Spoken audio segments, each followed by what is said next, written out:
Loh kula itu karena hidup dengan istri saya sama anak saya. Jadi yang ngurus anak saya sendiri. Jarang kula ngurus saya dalam jarang. Ya, memang saya punya standar pakai kitab-kitab kados hikam. Saya ini merasa hidup di dunia itu sendiri. Saya tak warai la Allah kalau kotar. Imam yang ngarang hikam itu punya resep supaya kamu seneng terus. Liyakil lama tafrahu bihi, mesti yakil lama tahzanu bihi. Usahakan sedikit sekali apa yang bikin kamu seneng, maka akan sedikit sekali yang bikin kamu susah. Jadi misalnya kulo nih, jadi kiai misalnya cari wong, ya kulo kiai wong alim, jelas nak ngalimnya ngalim, nak kiai rapati ya, nak ngalimnya jelas. Tapi nak kiai rapati, nah kan kiai tapi ra ngalim. Nah kulo nak daerah wong alim malah muni ya jelas. Nak kiai rapati ya, kulo rapati nurut, tapi aturan masyarakat rapati nopo. Nah sampean kiai tapi orang nopo ngalim. Ya beda. Ndak ini memang bedanya jauh. Ya mungkin lebih kiai sampean cara derdek-derdek donga meyakinkan sampean. Tapi cara artine donga piye paham kulo. Lha boten iki nyata, sampe rasa tersinggung. Napa barang-barang napa nyata. Nah, kalau sering ditakoki kiai-kiai masalah resepnya apa jenis? Konjinan ratau susah, padahal kita ratau wiridan, ratau mohon sisip. Resepnya ilmu itu gini kata hikam. Ulama yang kayak hikam tuh pernah ngarang kitab tuh saking syukurnya, entah saking angkuhnya, terserah ngomentari. Kamu harus yakin bahwa di sisa hidup Anda itu tidak akan maksiat lagi. Sehingga kalau kamu ditakdir maksiat, anggap saja akhlu maksiatin kudirat alik. Anggap itu yang siapa yang menganggap mukhal bahwa dia tidak akan dosa sampai mati, berarti menganggap Tuhan itu lemah. Karena cara berpikir kita kan bayangkan hidup itu 40 tahun lagi. Misalnya saya sekarang umur 40, bayang umur kadang 4 tahun meneh. Sampean misalnya umur selawe, bayang selawe tahun meneh. Sehingga nganggep dalam durasi ini selawe tahun kok orang maksiat kan mukhal. Apalagi sampai sudah tahu maksiat itu bakatem, paham? Ya maksiat ya kelas-kelasan, nak bikin pacaran, nak wong iso mau ya nakal, nak sing setengah soleh ya berbau proposal, ya sesuai kontaknya DWD. Itu kan urusan masing-masing. Ya itu kan urusan masing. Mau waktu sabu ala wong ngono ora ana sing roh mau waktu sabu ala rombongan wali songo mbok kangen wali songo mbok golek selisih wawahu napa alam sing roh pangeran piyam mbok kangen wali mbok golek selisih margin niku pokoke wawahu napa alam. Itu kan urusan jenengan mbek pangeran mboten urusan kula. Tapi tetap saya sebagai ulama mengingatkan niat itu ditata. Begini, ulama dulu tuh ngitung hidup itu hanya 2 menit 2 detik, sehingga dia ya gampang saja. Kayak imam, kayak kanjeng Nabi itu, ya Rasulullah kenapa tidak menyediakan makan untuk besok? Loh, saya tuh tidak yakin kalau hidup saya sampai besok. Ya sudah begitu cara, ya sudah tenang saja. Kalau sampean kan bayangkan hidup 4 tahun lagi, 5 tahun lagi, sehingga arah mangan ya wedi tenang. Padahal bolak-balik zaman cilik ramangan tetap wedi. Jadi cara berpikir Nabi itu begitu. Begitu juga cara pikir sahabat, cara pikir ulama-ulama yang waras itu begitu. Loh, saya tuh pernah melarat di Jogja zaman pertama merantau. Itu kalau santri saya bilang, Gus kok tidak punya beras, tapi apa yakin nak sesuk urip Pak? Kowe buta mangan sesuk, anak sesuk ijek napa? Cara berpikir ulama itu begitu. Sehingga melihat maksiat juga gitu. Alhamdulillah aku ijek urip 1 detik, 2 detik, 2 menit, sehingga hidup. Dan itu sudah cukup untuk lafadzkan la ilaha illallah. Makanya kata yang ngarang hikam, betapa murahnya Allah. Surga itu hanya bisa dibeli dengan 2 menit, karena surga itu senilai la ilaha illallah. Miftahul jannah la ilaha illallah. Itu cukup 1 menit. Berarti surga itu regane mau 1 menit. Dan karena dia nganggap hidup itu 1 menit ke depan la ilaha illallah, ya sudah. Dia ngitungnya hidup itu per menit. Kalau sampean kan enggak, per 10 tahun, per 20 tahun. Sehingga kriminal betul, cara pandang sampean itu kriminal betul. Juga bang kudu di duwe, kudu di bojo, nak kiai kudu di pengaruh. Lah kalau saya ndak, saya meskipun tidak sehebat itu, tapi mewarisi keilmuan mereka. Jadi misalnya saya jadi ulama itu bayang di santri musito Islam pokoknya ke Ahmadiyah ya gitu saja. Ya pokoknya ya sudah gitu. Orang bayang santri sing pampinan takwa khusyuk salam tempel demen gelo, demen apa? Lo tanyakan santri-santri saya itu mungkin belum pernah nyuruh istri saya bikin kopi. Bisa dihitung. Karena saya itu sederhana saja. Misalnya saya pergi dari Jogja ini yang nyata salah. Bayang bojo gue semaca bawa kopi, buka lawang malah kecewa. Seperti umumnya orang kan gitu. Semerantau ada bayang bojoku nyuambut, tiga kopi, digodok banyu hangat teman, bareng teko bojone wangop kukur-kukur. Karena tarifnya dia ideal, maka mudah kecewa kalau itu tidak terjadi. Nak kula boten sebagian apa Jogja, ibu juku cek utuh Islam. Nak sholat di madhep wulan ya sudah gitu saja. Pakai standar-standar yang minimalis. Saya dari rumah bangun sampai ngaji ya, pokoknya melek terus ya sudah nak sholat di madhep napa. Wulan ya sudah gitu saja. Andai kan saya pakai standar maksimal, maka akan mudah kecewa. Rasulullah juga begitu. Rasulullah itu ngadepi Sayyidah Aisyah itu ya begitu, ngadepi Hasan Husain. Sehingga tidak ada cerita Nabi mudah kecewa betul. Karena Nabi bayangkan anak istrinya itu ya minimalis sekali, urusan dunia loh maksudnya minimalis sekali. Misalnya Nabi pagi-pagi tanya, ya Aisyah apa ada sarapan? Tidak ya Rasulullah, ya idzan asumu, kalau itu saya puasa. Kalau sampean usul-usul ora digekno kopi wong wedok apa? Itu kan repot. Muni-muni itibak sunnah Rasul tapi tidak pernah sampai mendekati sunnah napa Rasul. Sehingga ya tenang saja Nabi. Saya tuh alhamdulillah bisa niru dalam gitu-gitu tuh bisa. Makanya ini kiai muda paling jauh. Banyak kiai-kiai yang sepuh itu kalau urusan gitu konsultasi sama saya. Gus siapa kain. Ini kula ya sampai era dekaran. Sehingga saya tidak pernah bayangkan apa tanggaku seneng aku atau orang sing ngaji aku kecil itu tidak pernah bayangkan. Sama itu kan makhluk, tidak penting. Kecewa itu tidak benar. Saya itu orang alim, ngerti ini warido kamat lubi, ora warido kum. Yang tak golek ridane pengiran, ridane sing ngaji, ridane konsumen. Itu apa? Makhluk tidak penting. Itu harus dilatih. Harus apa? Sehingga orang itu kalau biasa sholat, maksudnya biasa takluk be Allah, mesti la'alla katardo, mesti gampang puas. Karena dia iktifak ngalap cukup be Allah Subhanahu wa ta'ala. Saya sebagai manusia juga sering ditangisi istri. Misalnya saya sering ke Jogja sendirian. Nah ninggalan nopo, ninggalan ibu milih pengiran. Misalnya mati ninggalan ya paling aku mau ngapes nih suaraku. Paling uang nangis gue kegiatan. Pakai gue. Bukan Papa. Ingin saya bahwa konstitusi ulama itu masih iktimat Allah. Kalau kita kan enggak, cara berpikir kita ngaji itu ideal sing ono podium, sing ngaji kelaminan takwa kabeh, ketunan kaji kabeh, ndiluk kabeh. Kita kan pakai standar-standar yang dengan asumsi kita. Padahal Nabi di zaman sugeng al iman hahuna wa yusiru ila qalbihi sadrihi salah. Iman itu urusan hati. Komitmen sampean bi Allah Subhanahu wa ta'ala. Nah ini resepnya, makanya kata hikam liyakillah matafrahu bi, mesti yakillah matahzanubi. Sedikitlah kamu gembira dengan satu hal, nanti akan sedikit kamu yang kecewa. Artinya misalnya kados kula sebagai ulama seneng kula nu kok ijek iman, ya nggak kayak wong awam. Ya sudah gitu. Jadi misalnya suatu saat kula jatuh, yang ngaji saya gak semeneng dadi kumpeding. Wong sing seneng kula bubar kabeh. Kula ya ora susah, miskola darah bener. Gus saiki jenengan ora seneng. Ya tenang saja. Sing ora seneng ya makhluk ora jelas. Dan status mereka tetap la yadurru walayan. Ini harus dilatih. Sehingga Nabi itu ya meskipun beliau itu perang, sahabatnya meninggal ya tenang saja. Nabi cara berpikir yang meninggal mereka mati syahid, yang masih hidup dianggap berpotensi melakukan kebaikan. Sama tak warai resep-resep dari Rasulullah Sallallahu Alaihi Wasallam.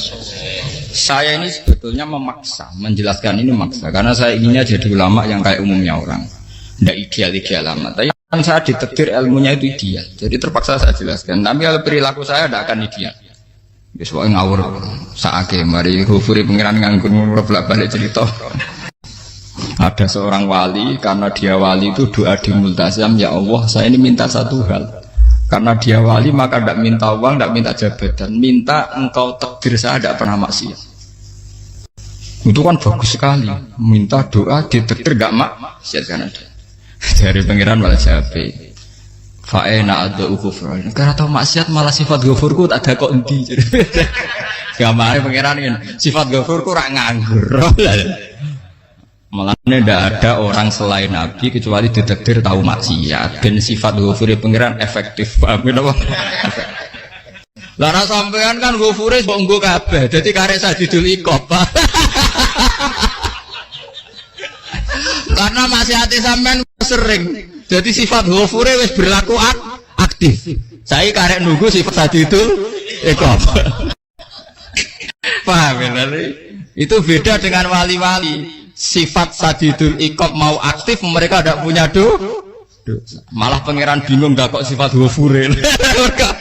Apa ada kok ghafur atau dosa tidak kok Sadidul Iqab gak tahu maksiat. Jadi pangeran malah sing bingung. Nak kowe ora tahu maksiat ghafur kok tak dakoni. Kok ora tahu maksiat wong iku ora tahu apa? Didakoki Sadidul Iqab gak mungkin atau maksiat. Lah pangeran ape dakok ghafur kan syaratnya dosa sik. Sampean kan walian. Ghafure wis dintekno. Keseringan kepake, paham ya? Karek nopo? Karek Sadidul Iqab. Ya itu memang standar Tuhan. Semua Quran itu kalau menceritakan gitu. Nabi ibadi anni anal ghafurur rahim. Kawulaku ceritani aku ghafurur rahim, tapi yo ceritani wa anna adabi wal adabul alim. Jadi nabi ibadi anni anal ghafurur rahim wa ana adabi wal adabul alim. Kalau Nabi Ibrahim, Nabi Muhammad inna rabbaka lasariul iqab. Pangeran cepat nyiksane, tapi wa innahu laghafurur. Jadi dua sifat ini pasti aktif. Dan tentu ulama itu senang sifat ghafur itu ya meskipun aktif, tapi mereka tidak pernah ngambil fasilitas sifat nawa. Kula baleni malih. Sehingga kayak Sayyidina Umar radhiyallahu anhu ketika beliau pertama jadi khalifah, ini cerita di kitab Hayati Sahabat. Pertama dia jadi khalifah, orang mengira dia akan ngomong hal-hal yang besar, visi besar tentang negara, visi besar tentang izzatil Islam wal muslim. Tapi ketika Umar pertama pidato begini, ayuhal muslimun ayuhan nas, ana, jadi kata Sayyidina Umar, ana hulamun min bani maksud, akulu min kholati. Saya ini pemuda dari Bani Mahzum. Kecil saya bisa makan karena bulik-bulik saya punya kebun kurma yang kalau saya memanen diopahi beberapa biji, dan itu menjadi kuti wahayati, menjadi saya bisa hidup. Terus wassalamualaikum warahmatullahi wabarakatuh. Orang itu penasaran semua. Orang jadi khalifah pertama dibenem jadi Amirul Mukminin, pidatonya ngenang masa kecilnya ra kelar mangan, kelare mangan mergo buruh bulike, paham ya? Ngondoh kurma terus dikai tamarotin, beberapa kurma sing dadekno iso. Dan itu saya pakai sampai ketemu Allah Subhanahu wa taala, saya pakai. Misalnya sekarang saya mulya, misalnya kalau dibilang mulya, ya ana sing nyucup, ana sing husnudzon, ana sing hormat, ya macam-macam sawangane. Itu bodoh sekali kalau saya menikmati itu, bodoh sekali. Paling banter nikmati dicucup, dihormati itu apa? Tapi kalau nikmatnya bisa makan saat itu tuh nyawa. SBY jadi presiden prestasi, Gus Dur jadi presiden prestasi, tapi umpama presiden tetap mangan. Prestasi tertinggi adalah bisa makan selisat dirumki gojogonyo. Makanya Umar mengingatkan, sebetulnya nikmat tertinggi saya itu tidak saat saya jadi khalifah, saat itu kok aku iso mangan, coro gak aku mati. Paham ya? Jadi itu luar biasa. Kita ini kan menjadi angkuh karena ngitung nikmat itu yang besar-besar, punya prestasi, punya. Kalau saya enggak ngitung nikmat itu kelar mangan gak mati, kan gampang. Sehingga saya tidak mudah kecewa karena tarifnya minimalis, gak gampang apa? Jadi misalnya kalau kapan-kapan kok berhubung, Gus ini Tuhan rasanya ngeten-ngeten. Oh makhluk iku ya gak apa-apa. Kalau distatuskan kiai kan seakan-akan ngomongnya sakral, seakan-akan mandi. Tapi nak tak status, oh makhluk itu ngomong ngono ya sudah kan. Menjadi kan sudah distatuskan sebagai apa? Makhluk. Tentu makhluk statusnya la yadurru wala yanfa. Di sini ini penting orang-orang ahli tauhid tentu tidak punya kesusahan. Innalladzina qalu rabbuna wa tsummas taqamu. Itu mesti tidak ada kesusahan sama sekali. Misalnya ulama-ulama dulu mau mati, ya tenang saja. Mati kedua itu mati paling menantang ya, menyenangkan sekali. Karena mati yang seru itu mati zaman Al-Adam. Misalnya saya kelahiran tahun 70. Tahun 40-50 kan belum ada saya. Itu mati yang sejati karena Al-Adam. Kenapa? Al-Adam tidak ada. Mati yang nanti itu mati yang petualangan. Karena saya mati setelah menyaksikan kekuasaan Allah. Setelah husnudzon sama Allah. Sehingga mati yang menuruti kerinduan akan ketemu sang kekasih. Makanya Jalaluddin Ar-Rumi ketika mau meninggal dan orang-orang muridnya nangis, dia marah-marah. Hei murid-muridku, betapa bodohnya engkau. Saat kayak ini yang saya tunggu, saya sudah menyesal berpisah sampai Allah dat yang tak senang. Aku kecewa waktu makhluk-makhluk koyo kuwi. Saiki wis wayahe aku goleki kholik dat sing tak senengi malah mbok tangi. Cuk bodoh nih gue, saat-saat sing tenteni malah mbok tangi. Betapa aku lamanya menunggu kematian ini. Mergo hidup itu keterpisahanku mbek Allah, kemen ketemu kowe. Malane Jalaluddin Rumilah yang mengistilahkan mati itu malam pengantin. Makanya fal'an awanus sirok minkum wa awan wisol habibi. Ini saat yang indah karena ketemu dengan berpisah dari makhluk-makhluk yang tidak penting menuju sama Habib kekasihku. Dia mengistilahkan mati itu malam pengantin. Semenjak istilah itu populer sehingga di Jawa ana ngipi dadi nganten takwilane mati. Itu filosofi sufi ya, filosofi napa? Lah niku begitu juga sahabat-sahabat dulu. Bilal mau meninggal anaknya do nangis. Bilal lagu ya. Ditanya sama anaknya. Kenapa anak-anak kamu nangis? Dan jenengan badhe kapundhut. Aku malah seneng nang mati. Hudan nalqal akhibah Muhammadan wa hizbah. Aku nak urip ketemune mbek kowe terus. Malah nak mati ketemu Nabi Muhammad. Hudan nalqal akhibah Muhammadan wa hizbah. Nah, dengan cara pandang begitu maka hidup itu enjoy saja. Ya saya sebenarnya keberatan pakai kelas ini, keberatan karena saya harus ngulang sampean-sampean itu. Ya makanya potensi kayak saya tentu mengurangi jadwal ketemu. Makanya saya mohon kalau tidak penting itu jangan sungkan. Anggap saja itu bagian dari hormat saya. Ya minimal sampai misalnya di dua saya katakan gue jajan pentolan melapo mau suwan bareng malah repot. Bos ganggu wong anak peleleran pak. Nah misalnya sampai kepentak kok hukum. Uang nak ra pinter, hukumnya takokane ya ringan, takok kiye tanggam paling iso. Karena pertanyaan yang ringan tentu ya ringan-ringan saja kan. Gak perlu kiai kali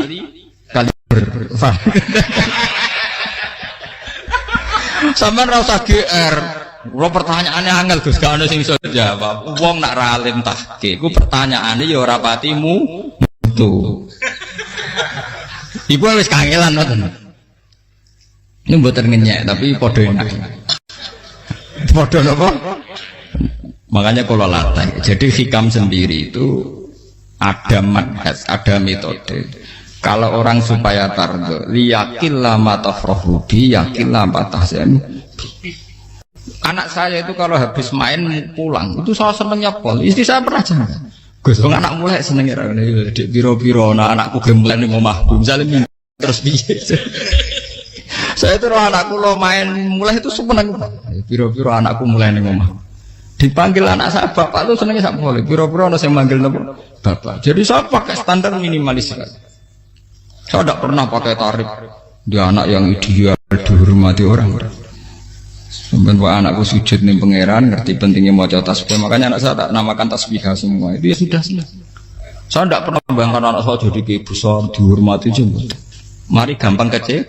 Ya sekolah kan Sayyidina Umar. Saya pemuda dari Bani Mahzub. Yang kecilnya bisa makan karena buruh bulikku. Akal tuh tamarot itu. Wah itu sahabat itu nangis betul. Betapa hebatnya Sayyidina Umar. Mengingatkan ulang bahwa nikmat tertinggi itu ya makan, karena makan kaitannya nyawa. Orang jadi bupati, enggak jadi bupati tetap makan. Jadi kalau ngatain saya tarifnya minimalis sekali. Oh, kalau orang sudah makan gitu, Allah kata mudah sekali. Tapi kalau sampai tarifnya ideal, harus dia mobil kudu sangune akeh. Mosok gue mobil gak sanggup akeh. Barang gue sanggup akeh kudu gue penderek. Mosok kere lunga juga kok tanpa penderek. Nang penderek macur. Mosok ora kena dikeloli ya malah repot. Akhirnya gue wong ayu. Arep selingkuh dijari sing itu perkara meneh. Ngomong ruwet nuruti tahapan-tahapan duniawi Makanya resep kalau ingin itu kon sholat, maksudnya sholat itu dihayati secara tauhid, ya, dihayati secara tauhid. Misalnya inna sholati wa nusuki wa mahyaya wa mamati lillahi rabbil alamin. Itu akan pasti Allah kata pasti mudah melihat alam ini ridho. Ini satu sekelumit ya, dari resep orang ulama yang saya meniru beberapa di kitab Hayati Sahabat, di kitab Hikam. Dan niru terutama semuanya sanad dari Rasulullah Shallallahu Alaihi Wasallam. Makanya suatu saat Nabi itu kagum. Abdullah bin Mas'ud itu jalan dan dikawal oleh beberapa malaikat. Terus Nabi itu heran. Ya kenapa itu selalu mengawal kamu? Kata Abdullah bin Mas'ud, ya Rasulullah, inilah akhtu khutwatan illa wa azunnu alla akhtu wa ukhra. Wama akal tuluk matan illa wa adunu ala alqamu. Saya tuh tidak melangkah kecuali saya tidak pernah yakin apa betul saya bisa melangkah lagi. Jadi perlangkahnya itu dia iktimat Allah. Dan saya tidak pernah mengunyah satu kunyah kecuali saya tidak yakin apa betul saya bisa mengunyah lagi. Setiap kunyahnya tetap semuanya berada Bismillah. Semua itu atas nama pertolongan Allah. Kata Rasulullah, orang andikan saya ada nabi terakhir itu jadi nabi. Jadi kemana? Makanya dulu nabi itu sering ngendikan, andikan orang-orang kayak gitu itu ada nubuah, tentu mereka punya derajat apa? Nubuah. Jadi tidak jadi nabi tapi punya derajat apa? Nubuah. Lah orang yang cara berpikir gitu tentu tidak khawatir apa yang hilang dari dirinya karena dia berkontrak dengan Tuhan hanya per menit per detik. Jika mempunyai resep al-mu'min yusihlu sana Allah ayakuna li nafsi zakiron. Seorang mukmin yang sejati tentu kontaknya dengan Allah Subhanahu wa taala dan dia tidak pernah ingat dirinya sendiri. Kayak sampean pas umat apiil. Allahu Akbar, Allah Maha Besar, Subhanak. Selalu ana wong ngrasani termasuk lali utange barang niku. Tapi yang jelas kan menjadi enjoy dengan dirinya sendiri. Paham ya? Menjadi enjoy dengan dirinya karena dia tidak sering punya kontrak dengan makhluk. Nah ini maksudnya Allah kalau janganlah Allah kata kamu pandang apa nak sholat terus kabul kajati, apa nak sholat terus untuk duit ya bar. Karena cara pikir iso aja nak duit ya. Dan ini resep ya, dan resep ini dari ulama-ulama yang istinad ila Rasulillah Shallallahu Alaihi Wasallam. Karena kalau Nabi itu memang cara pandang. Aisyah itu pernah ditanya, ya Aisyah, saya ini ingin makan apa daging yang dari sahabat ini masih. Wah ya Rasulullah sudah habis karena tak kasihkan tetangga. Itu Nabi tidak marah-marah, malah bilang kamu benar Aisyah. Biru yang kamu kasihkan tuh yang masih. Nak daging dipangan dewe kadang nuruti nafsu. Nak dikekno wong sudah kau nuruti perintahnya pengen. Jadi kanjeng Nabi beneran Aisyah. Dagingnya mijek. Mongko ana tiyang malah ijek. Sing mbok sudah kok malah sing ijek. Cara berpikir Nabi itu begitu. Tapi tahu-tahu disederhanakan sunnah Nabi ya serbanan. Lah itu kan ya memang itu bagian dari sunnah Nabi, tapi sunnah seharga 10.000. Paham ya? Ya monggo mawon sampean sunnah Nabi serbanan gitu, tapi itu sunnah yang bisa dibeli dengan murah. hakikatnya sunnah Nabi itu rata-rata bentuknya perilaku. Napa? Sampeyan delok dawuh Aisyah tenggene tiba berjanji. Kana khuluquhul Qur'an wa shimatuhul ghufran yansahu lil insan wa yafsahu fil ihsan wa ya'fu 'anil dzambi idza kana fi haqqihi wa sababi. Kana khuluquhul Qur'an, Nabi ku akhlak dasare wis kaya Qur'an plek. Urusane akhlak. Wa shimatuhul ghufran, ciri utama sifatnya Nabi gampang nyepuro. Yansahu lil insan. Dan Nabi punya niat baik pada seluruh manusia. Wa yafsahu fil ihsan, sering melakukan ihsan. Lah nek sunah Nabi ngoten kan luwih sering kula Quran ya wis hafal mulang. Wasimatu ghufran kula gampang nyepuh sampean ngaji angop ora tau tamu. Yang sahulil insan kula bedina nate tiyang mulang. Wa yafsahu fil ihsan tak ge gampang. Kula mulang ora tau. Itu sakmene kudu podium kudu wong dilo ya ora. Pokoke akhir ke Ahmadiyah ya madheng mulon ya sudah. Lho itu kan dawuh Aisyah ketika ditanya kaifa kana khuluqu Rasulillah. Dan itu semua dijawab oleh ahwal, oleh sebuah perilaku. Ndak ada Aisyah jawab nganggo atribut. Oh Nabi itu jubahan serbanan ndak ada itu. Memang itu sunnah ya, aku itu sunnah kan jangan salah paham ya. Tapi itu sunnah yang tidak dijawab oleh Aisyah. Sunnah yang sampean jawab sendiri, paham? Aisyah yang istrinya Rasulullah ketika ditanya kaifa kana khuluqu Rasulillah, beliau jawab kana khuluquhul Qur'an wa simatuhul ghufran yansahu lil insan wa yafsahu fil ihsan. Semuanya akhwal wa ya'fu 'anil dzambi idza kana fi haqqihi wa sababi wa idza diya haqqu wa lam yakun li ahadi mar'ahu badihatan haba wa idza ta'ahul miskinu ajaba yaqulul haqqa walau kana murra wa la yutmiru lil muslimin hisaw wala. Semuanya itu akhwal, satu perilaku sosial. Saya ngakui kalau serbanan sunnah. Ya saya ngakui. Tapi sunnah terus karena saya mewakili yang akhwal tadi yang apa? Lah mungkin untuk sampeyan monggo kalau untuk ngisi sunnah. Tapi mbok ya adil. Ini bukan kritik mboten nggih. Yang meyakini serban sunat kan sudah banyak dan itu bagus. Tapi cobalah juga meyakini ahwalu Rasulillah. Makanya mansanna sunnatan itu rata-rata ulama maknani siapa yang ikut sunnahnya Nabi. Rata-rata ulama nafsir ahwalu Rasulillah wa af'alu, perilaku sosial Rasul. Makanya terusannya wa idza da'ahul miskinu ajaba, kalau dipanggil orang miskin ya datang. Ya maksudnya ada harus orang miskin manggil pas resepsi kawin boten. Misalnya ana wong melarat kuwi di sepeda motor, wong melarate yo ngeturane puskesmas ya mbok terno. Wong melarat lara yo nyukono misale apa minyak kayu putih mbok tekani. Ora kok ngerti-ngerti mbok musan walimatul urus sing wajib piye lho. Payah. Lho lan ada miskin aja pe ora ana hadise urusan walimatul urus mboten. Kalau orang miskin manggil ya. Dalam riwayat hadis ya Nabi sering dipanggil orang miskin. Ya Rasulullah, mbok datang ke rumahku, ada apa? Terus ya Nabi, saya itu ingin rumahku sing elek jenengan nate salat teng mriku. Ya Nabi datang ya salat saja ya harus jaman. Fi ayyi makanin aradta an tusalliya fi. Kamu di tempat mana kamu seneng salat teng mriki ya Rasul. Ya Nabi salat. Sing ngundang ya waras pisan. Kenangan mek Nabi kok omahe dienggo salat Nabi. Ampean tahu tanggung kiai kon salat. Kon promosekno anakmu iku paham. Kiai dongakno ke kersane ketampi PNS. Padahal kiai ini dhewe anak era PNS.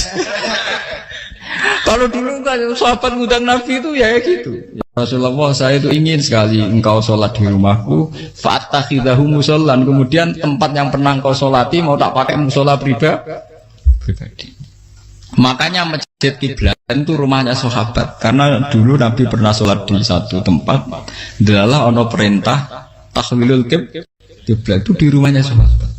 Itu sahabat dulu itu kalau ngaturin Nabi itu kenanya ingin Nabi pernah sholat di situ. Nah, ilmu ngeten ini mentek. Entah. Ya untungnya nonton kulo, jadi ono sing ngeleng-ngeleng ya bang. Nah, teman kudu syukur ya, artinya syukur ya. Orang kayak saya itu udah usah sampean dikte-dikte ngikuti hukum adat. Kalau ngoten sampean gelo mergo kula ora iso teko, kula ya gelo perkarane ulama kok mbok atur. Makanya saya sering guyon cerita, saya itu kalau di pasar Pandangan dulu tuh anyaran boyong sering di pasar, ditanya sama Gus wong alim kok di pasar. Piye? Aneh tuh, ya aneh kuwi. Aneh piye? Bodohnya wong alim. Kadang masyarakat tuh tidak sadar keanehan dirinya sendiri. Mereka enak saja merasa kalau orang alim ke pasar itu aneh. Mereka tidak sadar orang bodohnya wong alim ya aneh. Enak saja mereka mikir sepi. Faham ini supaya sampean la Allah kan apa tar. Makanya untuk Rasulullah, Nabi itu sering ngendikan nek ana tamu hormati. Tapi etika mertamu di Rasulullah itu walakin idza du'aitum. Mertamu Nabi itu nunggu ditimbali. Walakin idza du'itum du'iya mabni majhul. Ketika kamu ditimbali jadi ya ayyuhalladzina amanu la tadkhulu buyutan nabiyyi illa ayyudzana lakum. Jadi untuk sowan Nabi itu nunggu di meskipun sahabat tuh rindu Nabi, tidak berani sowan ke dalamnya Nabi. Kalau ingin ketemu Nabi di barengno pas sholat jamaah, karena Nabi pasti keluar di andai kan Nabi nerima tamu di rumah, ya ora sida dadi Nabi. Aman nampa tamu.